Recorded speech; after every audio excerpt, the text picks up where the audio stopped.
Hello and welcome to the Jerusalem Center for Public Affairs War Room Update. We are on day number 185 of the war with Hamas in Gaza, possibly the last day of the war as well. That's what we're going to be discussing with our guest and expert, Yoni Ben Menachem. In the north, we've seen the continuation of the war of attrition that's going on, with the IDF this morning carrying out a targeted assassination against one of the leaders of the Radwan forces of Hezbollah. Yesterday, we saw from the south a missile attack on the city of Eilat and the environs of Eilat, Israel's southern border. It followed an attack just a few days ago on the naval port in Eilat, also from the side of our neighbors to the east. The Iranians are constantly threatening to take revenge for the assassination of their general just last week. On all sides and all fronts, there seems to be Israel under attack. And yet in Gaza, it appears, we've come to somewhat of an impasse. In the last 48 hours, 48 hours, most of the IDF forces have pulled out of the Gaza Strip. No one's operating anymore in Khan Yunis. There is only one division left separating or guarding the road that separates the south of Gaza from the north of Gaza. We've seen pictures today of the Gazans returning to the city of Khan Yunis and bringing out pictures of the destruction there. Yoni, explain to us a little bit about what's going on. What is the IDF plan? Why have we pulled out at the moment? Yesterday and this morning, there seems to be heightened discussion of a deal with Hamas to release some of the terrorists. This morning, Minister Gallant, the Minister of Defense Gallant, saying that the conditions have become appropriate for a deal. What changed? What happened since yesterday? What happened since a week ago? It appears that Israel is the one that has changed its stance, now really meeting many of the conditions that Hamas had set. Pull out of the Gaza Strip, stop the fighting, and only then will there be any discussion. In the meantime, there appears to be also a suggestion from CIA Director Burns, which was already reported on yesterday, that the Qataris who said there's already been an agreement for a ceasefire for the festival of Eid al-Fitr starting in 2 days' time. All of these things put together, Yoni, raise the question, has the war in Gaza finished from Israel's point of view? Well, I certainly hope that it's not over, because Israel did not achieve any of its goals of the war that were set by the war cabinet, which is releasing all of the hostages and toppling the regime of Hamas. And none of these goals has been achieved. Just a general picture, I would say that all what we witness now is a direct result of the Israeli government yielding or surrendering to President Biden pressure. This is the source of evil, as I call it, because there have been tremendous pressure put on Prime Minister Netanyahu by the American president. And indeed, we saw that Netanyahu complied with some of the demands that were publicly published by the Americans concerning the humanitarian aid, flowing of the humanitarian aid into Gaza, and being very careful concerning the civilians in Gaza, and so on. So what happened last night in Cairo is not clear yet, because there are conflicting reports about what happened. A senior Egyptian source came out early this morning and told Al Jazeera channel that there is a great progress in the negotiations, and there was an agreement upon the outline of the deal for releasing the hostages.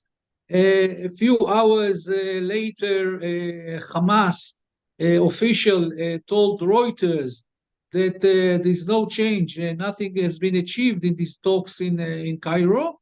And a senior Israeli source is briefing now the Israeli reporters that what happened was that the Americans, which means the head of the CIA, William Burns, he put a new proposal on the table in the negotiations. And now Israel and the Americans and Qatar are waiting for the Hamas response to this proposal. But if we are relying on the report from Reuters, Hamas is already saying there is nothing new in this proposal. So if this is going to be the official response of Hamas, then we are in a deadlock again concerning the negotiations to release the hostages. There's something very strange that you mentioned, is that this is the pullout of the IDF forces from Gaza. Yesterday, the army pulled out Division 98 from Khan Yunis area. And that means that we only have now in Gaza only one brigade, the brigade of the Nahal, that is acting in the territory of Gaza, only a few hundred soldiers, and that's it. The pressure is off Hamas. And we are now in a situation that there's actually no pressure on Hamas. We lost the humanitarian leverage on Hamas because of the American pressure, and we lost the military pressure on Hamas. The army have been saying all along that we need to put pressure on Hamas in Khan Yunis, because in the tunnels of Khan Yunis, Yahya Sinwar and his gang are hiding, surrounded by the hostages. Now, the army is pulling its forces from that area. So there is no military leverage on Hamas leadership. So this is very strange. Yesterday, when we asked the IDF, why are you pulling the forces out of Gaza, they were briefing us, not officially, but saying because we are getting ready for the Rafah operation, and we need these forces in order to re-enter Gaza and occupy Rafah area. But apparently these are untrue reports. We don't know exactly. Something is cooking behind the scenes, and this is very worrying, because what the Palestinians are saying this morning, after they heard the reports coming from Cairo, from the Egyptian sources, they're saying that simply Yahya Sinwar and President Biden managed to maneuver Israel, and Israel has lost the war because they succeeded in putting pressure on Prime Minister Netanyahu, and he folded back, and now he's yielding to all the demands of Hamas and the Americans. So this is a very gloomy situation, I must say. To what extent, Yoni, do you believe that even if this is a halt, a temporary halt, as they appear to be saying yesterday, Minister Gallant was trying to explain to us that the forces are pulling out of Khan Yunis because Hamas has stopped functioning as a coherent military capability there, and now you're just talking about individual terrorists. Is there something that can really be explained as to what changed exactly now that Israel pulled out? Because it would seem that would be the answer from the army's point of view, but nothing else seemed to change. Were they not ready to move on to Rafah? Were they not ready to take that operation to the next step?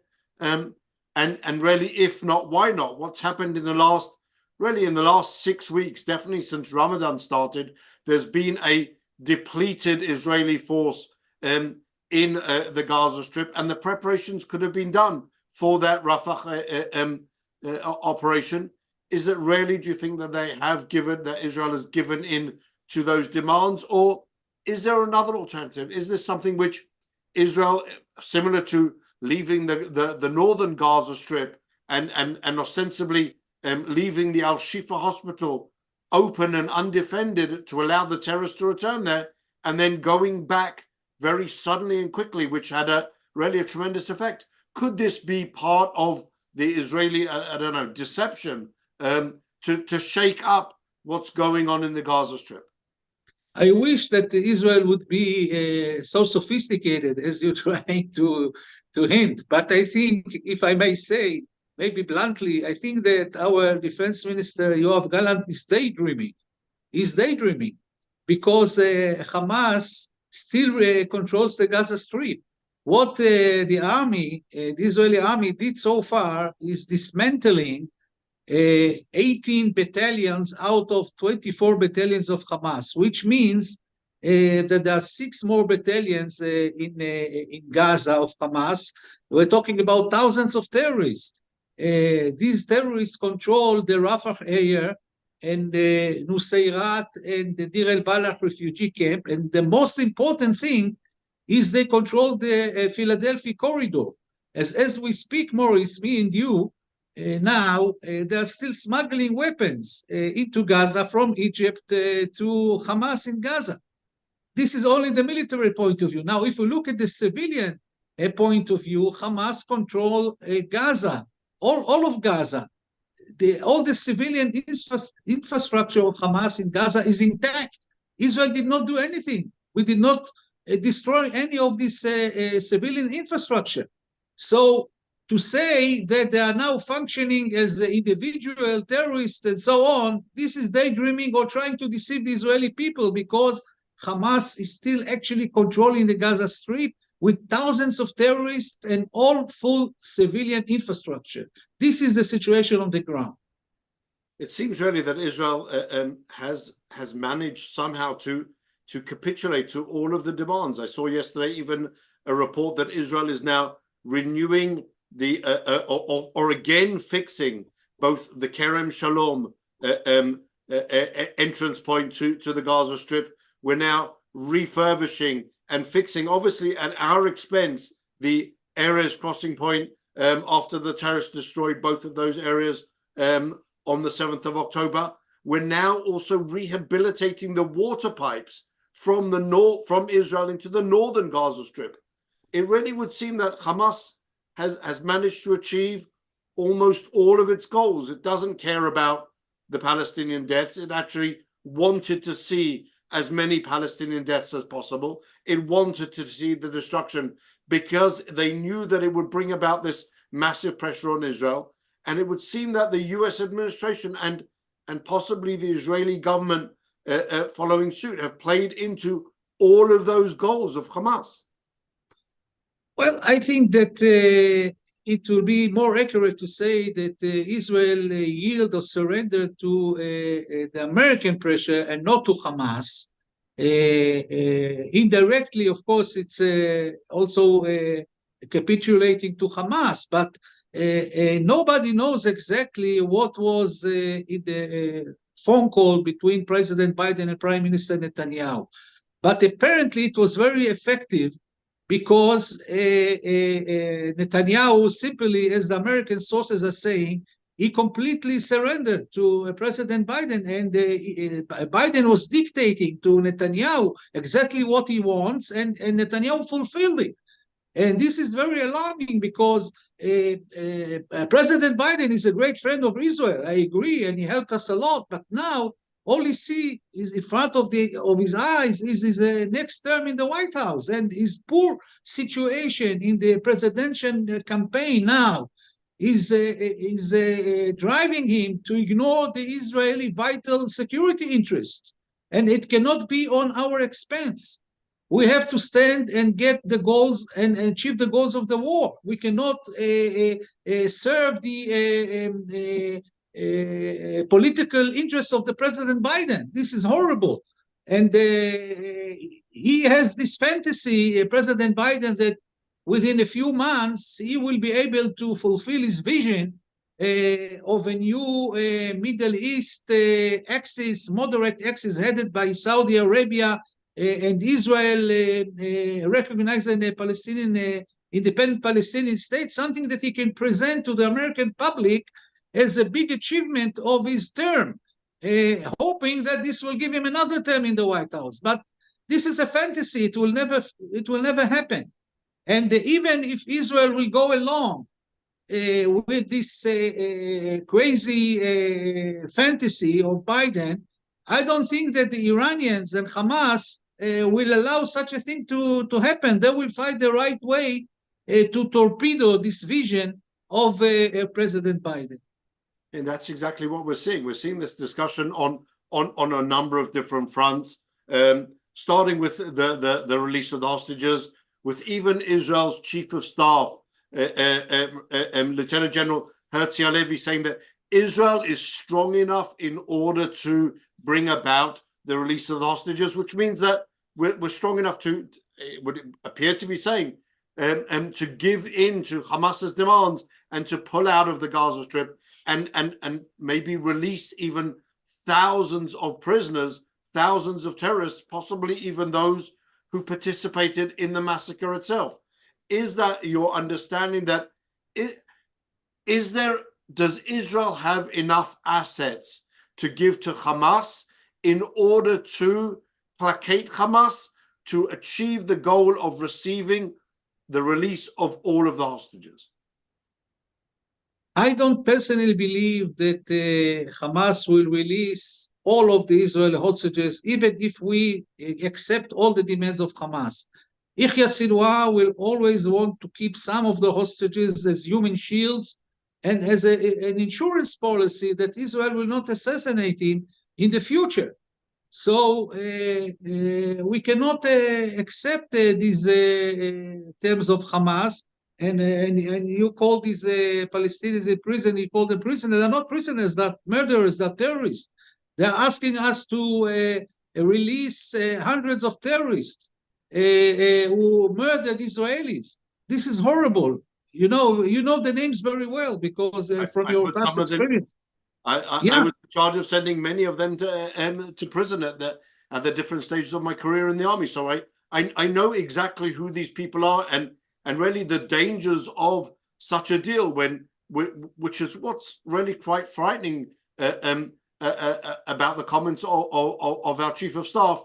It seems to be that they're repeating the mantras that we heard prior to the Shalit deal in 2011, which really brought about directly the October 7 massacre. Yahya Sinwar and many of the other planners of the October 7 massacre were in prison, sentenced to life sentences, were released as part of that deal, and then after a very short amount of time brought us the October 7 massacre. So it seems that the army, the IDF, possibly the chief of staff, have not learned any of the lessons of that bad deal to release Gilad Shalit by releasing hundreds of prisoners at the time. This would seem to be going down that same bad and evil path in expectation that the results are going to be different, which, as you say, I think is completely erroneous.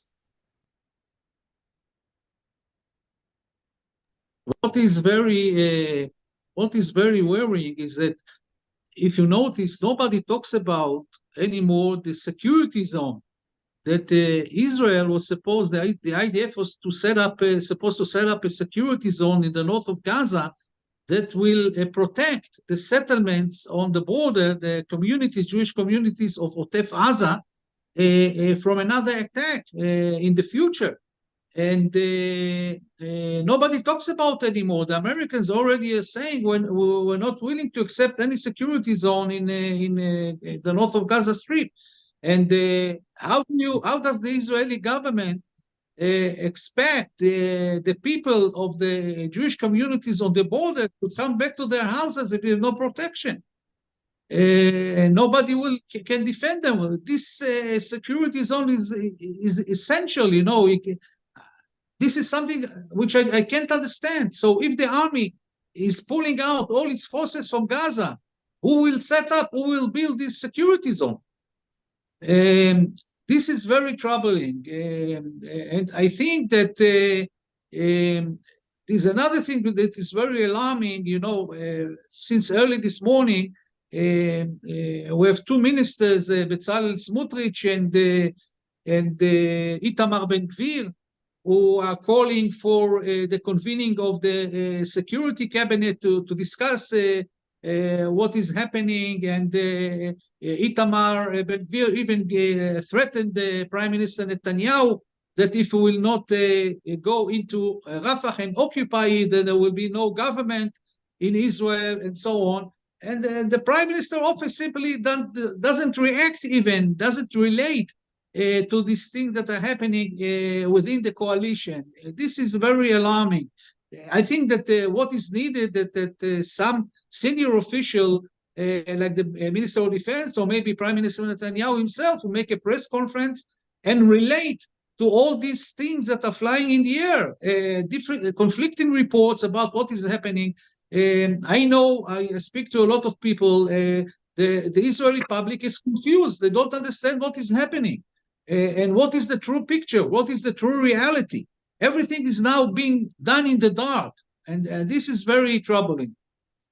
One of the fundamental demands that we heard were made in the last cycle of discussions with Hamas, made by Prime Minister Netanyahu himself, was to receive a list of the hostages being held by the terrorists, with an indication as to who is alive and who is no longer alive. Is it your understanding that that list has been provided, Yoni? Has there been any movement on that? Or is that another one of the Israeli demands from which we have retreated to go back into these discussions blind again with the terrorists? As far as I know, there is no list. Nothing was delivered. And even more than that, the medicines that were supposed to be delivered to the hostages, Israeli hostages in the tunnels, not all of them. I think only part of the hostages got the medicines. And this was, a promise from Qatar to Netanyahu and to France. France was involved, and they are just neglecting the health of the Israeli hostages, and they expect us now to give them a ceasefire for 3 days in Eid al-Fitr. So, in Simchat Torah, we had this massacre, and now they might be celebrating Eid al-Fitr without any Israeli military presence or the ceasefire in Eid al-Fitr. This is really, I cannot even imagine the scandal, the extent of the scandal that they will have some sort of a humanitarian ceasefire for 3 days in Eid al-Fitr, while Israel had a massacre in Simchat Torah by Hamas. Really, what we're providing the basis for is for a repeat of another massacre again on Pesach coming up after Eid al-Fitr and after they've had a chance already to prepare themselves. Now, you mentioned as in the discussion, Yoni, two different bodies that I think we should discuss a little bit more with your permission. The first is Egypt. As you said, the arms are continuing to flow to Hamas through the tunnels, under the tunnels, in the border from Egypt with the Gaza Strip. Egypt seems to be playing a double game here, or is it not a double game? Are they clearly just Israel's enemy, or are they trying to at least feign some type of neutrality, some type of desire to facilitate a security solution, or are they just supporting Hamas? We don't know exactly what are the real Egyptian motivation. Officially, they claim that they have destroyed all the tunnels a few years ago and there are not new tunnels. Israel insists that there are new tunnels under the Philadelphia corridor, and that also some of the weapons are going in on ground through the Rafah crossing. And Hamas is bribing Egyptian officials in the crossing of Rafah, bribing them with money, so they help them transfer the weapons into Gaza. So we don't know exactly what Egyptians are doing to prevent that, but it is sure that the weapons are just flowing in from Sinai into Gaza Strip. And this is very worrying. I think that we are better off with Egypt as a mediator between Israel and Hamas than with Qatar. This whole idea of allowing Qatar in the beginning of the war to be a mediator, I think it was a big Israeli mistake. And even Prime Minister now, Netanyahu is saying to the families of the hostages that Qatar is not putting enough pressure on Hamas, and they are playing a double game, and so on. I think basically, from what I know, from what I hear from the Palestinians, there's no difference between Qatar and Hamas. Qatar is Hamas, and they are representing the interests of Hamas in the negotiations, and they cannot be an honest broker in this negotiation. I think that Israel should get rid of them as soon as possible as mediators and don't have anything to do with them. That really brings us to the next number, which really was Qatar. That was the second body that I wanted to talk about. Really, they're also coming out despite the possibly the criticism of Prime Minister Netanyahu. They're also coming out as winners in this whole deal. They've managed to be part of the floating port that the U.S. administration has decided to create in the Gaza Strip. They have that benchhead on and into Gaza, and are able to continue pulling all of the strings without having lost any credibility around the world, despite the fact that they are the major funders of Hamas. How does Qatar really manage to be part of a terrorist organization, but still enjoy all of that really international credit as this big power broker? The question is very answer. The answer is very obvious: money, because they have a lot of money. And there were a few declarations of President Biden, and before him even President Trump, saying and praising Qatar that they are fighting against terrorism. Can you believe that? They are the biggest supporters of the Muslim Brotherhood and Hamas and Islamic Jihad and Al-Qaeda and ISIS. And the American presidents are saying that they are fighting against terrorism. This is unbelievable. And why? Because they are funding. They are funding the elements in the Democratic Party. It is known, for instance, that it's not a secret. It was published in the United States that the Qatarians supported the campaign of Hillary Clinton. And who knows what they are doing now? Maybe they are involved in supporting the campaign of President Biden. I don't know. But they get the legitimacy from the United States. So they can present themselves as honest brokers, as honest mediators. This is outrageous. So I want to make a proposal, Yoni, and to hear your thoughts on it. On the wave, really, on the back of the bodies of the blood of the victims murdered on October 7, the Palestinian Authority just recently renewed its request to the UN to receive full recognition as a member state. Is it possible that what President Biden said to Prime Minister Netanyahu is that either you capitulate to all of the demands of Hamas, or else we, the US, will actually vote in favor of creating a Palestinian state? Just to give our audience an idea, in order to accept a new member state, what you need is 9 members of the Security Council that's made up of 15 countries, including all 5 of the permanent members. And traditionally, it has been the United States that has blocked any movement forward there. So could that be a part of the deal? Is that possibly what President Biden said? Either you capitulate to Hamas, or we will support a Palestinian state. This is one of the options, even though that after the Palestinians submitted their request to be a full member state in the United Nations, the spokesperson of the State Department, he said we are against it. He said it to the press. We are against it because we think that this should be an outcome of a direct negotiation between Israel and the Palestinians, and not through imposing it through the United Nations. And this made Israel very optimistic that if there will be a vote, the American will veto such a decision in the Security Council, and this will solve the problem. But now that after things got complicated, maybe this was part of the threats that President Biden was delivering to Prime Minister Netanyahu. This is an option because I know that people are talking, saying that people are close to Prime Minister, saying that after the phone call with President Biden, he simply fulfilled everything that President Biden asked from him. So I don't know what was the gun that he put to his head in order to achieve what he wanted.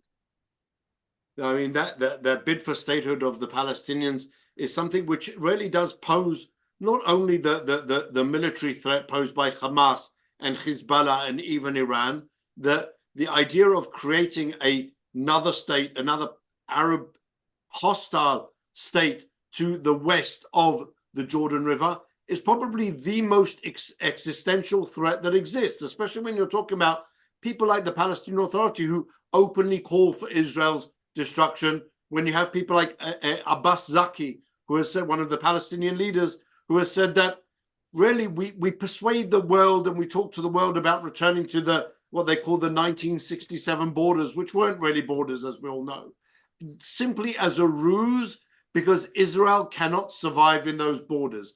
It would appear that the US administration is nonetheless going in that direction. And I fear that this threat of providing cover for a Palestinian state is something which the US is going to use constantly against Prime Minister Netanyahu.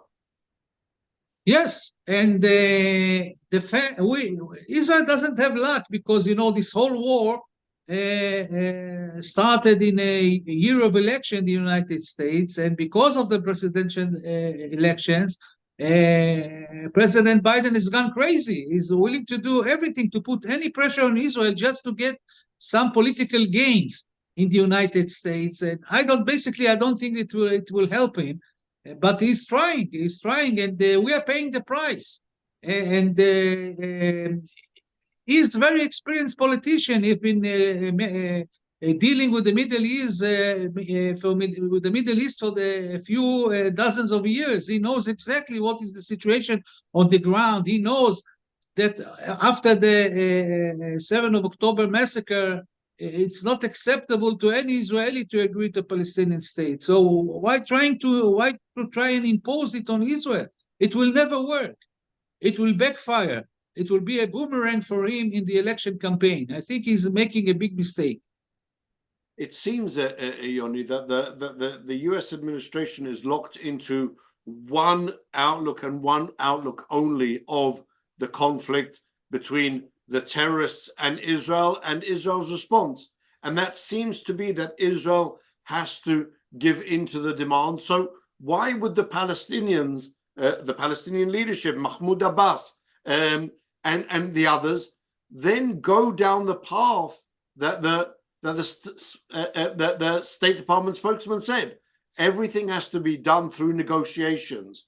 What the administration seems to be really broadcasting to the Palestinians, to all of the terrorists surrounding Israel, is that violence, that terrorism, that attacking Israel actually brings about concrete results and concrete concessions by Israel. So it would seem counterintuitive that they're supporting Israel's capitulation in the face of violence, and then at the same time trying to argue, well, everything should be agreed as part of negotiations. Negotiations can't be held when Israel is being attacked, and whilst these terrorists are murdering our citizens every single day. There's no good faith there. So why does the State Department think that that's a reasonable way to move forward? You know, I think according to you, if you remember, according to the Oslo agreements, everything has to be agreed upon by both sides, and they're committed not to go to international forums and try to use external pressure on either side to achieve, to fulfill the agreements. But Mahmoud Abbas Abu Mazen is very experienced in unilateral steps. You know, he wants to to impose on Israel everything through the international institutions and through the United Nations, through the human rights organization in the UN. And, this is what it's been doing all along. And the Americans are now supporting it. This is very alarming. And we have to see what will happen with this vote in the UN concerning the request of the Palestinians to be accepted as a full member state. Whether really the United States will prevent it, or will just let them have another victory in the UN. This will be very bad for Israel. I think that without giving a prophecy, I would fear that one of the most dangerous outcomes of that discussion is that a decision is taken to postpone the discussions about that request, to postpone it by 6 months, to get to September, October, and for that to be held over Israel's head for the next 6 months in order to allow President Biden to move forward on what he sees as his election campaign. And then at the end of the day, when it comes to September, October, when he realizes that either he's winning and he no longer needs the support of Israel and the pro-Israel lobby, or that he's losing and has no chance of winning, then I fear that that will be a step that's taken then, and that the US will, even before the elections, and before it's clear what will be the results of the elections, that the US administration will recognize the state of Palestine. Do you think that that's a reasonable assumption? Every scenario is now possible with President Biden because he's very pressured because of the election. So I wouldn't be surprised if something like this will happen. And so, Yoni, let's look a little bit more internally rather than simply complaining about what the American administration is doing. What about Israel? Have you seen or heard any decision about an Israeli response to this request of the Palestinian Authority for this move for statehood at the UN? And that request in and of itself is a fundamental breach of the Oslo Accords. It should never have happened in the first place. When it happened in 2012, there were momentary sanctions imposed by Prime Minister Netanyahu, who was Prime Minister then as well. But when he stopped for a month the transfer of the tax income, but that quickly returned back. And also then in return for a US promise that if the Palestinians receive statehood, they would no longer be able to receive aid from the US administration. It would seem that Israel is also focusing only on Hamas, only focusing on the hostages, Iran, Lebanon, and has almost dropped the ball as regards this request for statehood by the Palestinian Authority. I think that as far as I know, Foreign Minister Israel Katz is following this matter very thoroughly, and also this is going to be one of discussions of Minister Ron Dermer, who is actually the special envoy of Prime Minister Netanyahu to the American administration, and he should have been going, or will maybe go in a few days to the United States to discuss the issue of Rafah.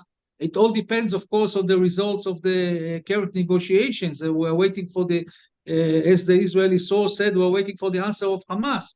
But if there will be a negative answer, I think that Minister Dermer will go to the United States, as was initially planned, to discuss the question of Rafah, and maybe he will discuss also this issue of the United Nations. It seems to me that on all fronts, the Palestinians seem to have been able to turn the tables and turn October 7 from a terrible massacre which should have blackened their name around the world into a strategic victory on all of the different fronts. Not only Hamas in the south, but also getting Hezbollah into attacking Israel from the north, bringing the Houthis in, bringing the Iranians in, this seems to be, and now this bid for statehood, it seems that they've managed to turn really the tables entirely 180 degrees. But Maurice, we also, this is expected from Hamas to do all of these things, but we also made mistakes. You know, our political echelon also made mistakes since the beginning of the war. For instance, they evacuated the people that are living on the northern border from their homes. Like 80,000 people. This was a big mistake. This is one mistake. The second mistake is dragging our feet in Gaza for a few weeks, not occupying Nusayrat and Deir el-Balah refugee camps, not occupying Rafah, not occupying the Philadelphia corridor. This was the first step that we should have done in the beginning of the war. At that time, in the beginning of the war, there were only 200,000 Palestinians in Rafah. We could have occupied it in a few days, and this wouldn't be a problem. We turned this Rafah into a big problem and into a big issue. So this is our mistake, and we should learn the lessons from what happened. We cannot. We stopped the momentum of the war. This was a big mistake. We should have gone very quickly and occupy all of Gaza Strip and not stall and wait and I don't know for what reason.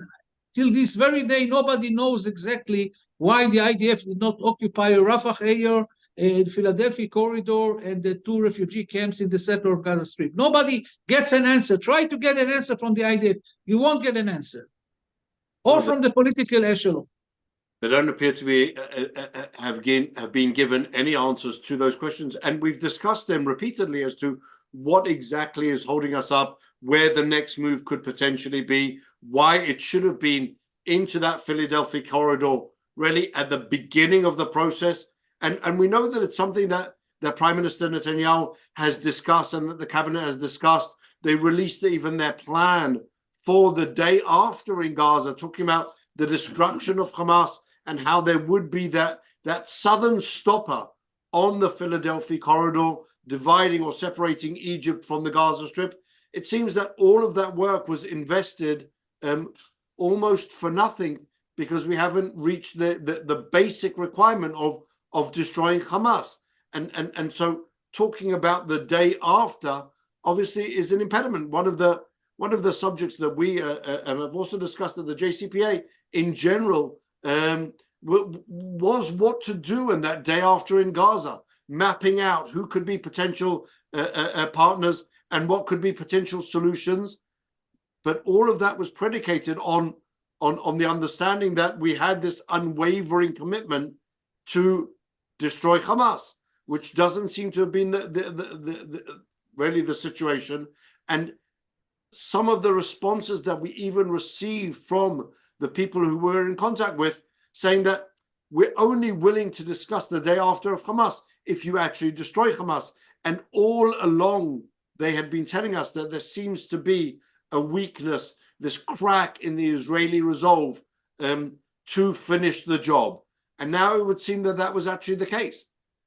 Yes. And it's not only the military aspect, as we said, it's about the civilian infrastructure. We did not touch, we hardly touched the civilian infrastructure of Hamas in Gaza, even in north of Gaza. So now Hamas still controls the Gaza Strip from the civilian point of view. So how do you expect the people in Gaza not to want Hamas when they see that they are controlling everything? They are controlling the municipalities. They are the one controlling the humanitarian aid. They're controlling the education, health, all the system. It's all in the hands of Hamas, and the IDF didn't do anything serious to topple the civilian regime of Hamas. This is a big problem. So, as you know, Yoni, there's an Israeli saying that says, "Masha ro'im mikan lo ro'im misham." What you see from here, you don't see from there. I would like to believe that both Israel's political echelon and the military echelon are seeing things that we just can't see as part of the open discussion from open sources of what's actually going on, and that really there is this quite developed and complex and really intelligent plan to move forward and destroy Hamas, because I believe that the Israeli people want to see the destruction of Hamas and will be fundamentally unhappy, to use a very weak term, if this war ends and we still see that threat from the south continuing on as if the October 7 massacre didn't happen. What would you think, Yoni, could be, on a more positive note? As you know, I like to, we're coming to the end of the program, and I like to leave on a positive note. What would you possibly give up your wildest suggestion as to what could be the hiding behind the open moves of the IDF? What's the surprise that we're going to see when Israel suddenly rushes back into the Gaza Strip, and in 48 hours we've conquered Rafah and we've released the terrorists, killed all the terrorists and released all the hostages? Well, we cannot go very quickly and occupy Rafah because there are more than 1 million refugees there. How can you do that very quickly? Just to evacuate them, it will take a few weeks. But maybe, you know, if you want something optimistic, you know, you remember the very successful operation of the IDF in Shifa Hospital. So maybe they are trying, they withdrew from Khan Yunis just to let Sinwar and his gang, terrorist gang, to come out of the tunnels, and maybe we'll be surprised, and the IDF will now have accurate information about where they are and will assassinate them. Let's hope so. I don't know.